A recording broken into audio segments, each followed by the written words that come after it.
এই মুহূৰ্তত জনাইছো সবু দৰ্শকক এটা ব্ৰেকিং নিউজ হাজোৰ দামপুৰত ড্ৰাগছ জব্দ 400টা কফ চিৰাপৰ বটল আৰু 814টা নিচাজাতীয় কেপচুল জব্দ গাঁতত পুতি থোৱা অৱস্থাত উদ্ধাৰ নিচাজাতীয় সামগ্ৰীখিনি দামপুৰ খান্তাপাৰাৰ নুৰ মহম্মদ আলীৰ ঘৰৰ পৰা জব্দ আৰক্ষীয়ে জব্দ কৰে এখন অল্টো বাহনো নিচাজাতীয় সামগ্ৰীখিনিৰ মূল্য প্ৰায় 4 লক্ষাধিক দীৰ্ঘদিনৰ পৰা ড্ৰাগছৰ ব্যৱসায়ৰে জড়িত নুৰ মহম্মদ নিশা হাজো আৰক্ষীৰে গোপন খবৰৰ ভিত্তিত অভিযান চলাই নিচাজাতীয় সামগ্ৰীসমূহ উদ্ধাৰ কৰাৰ লগতে নুৰ মহম্মদ আলী উৰফে বেঙা নামৰ লোকজনক আটক কৰিবলৈ সক্ষম হয়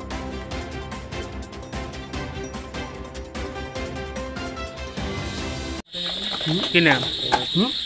সিলাই মেশিন নাম ওটাতে ওটা ডেভিয়েশন তোর নাম কি ডিরেক্টর সিলাই দি ফটকা কর্পোরেশন ছিল মানে তো ডিস্ট্রিবিউটর দিবে আছে হ্যাঁ দিবে কোনে পুলিশ ফটকা না পুলিশ ফটকা কিমান মাল দিবে আছে নিউজ ডেস্ক রিপোর্ট নিয়মীয়া খবৰ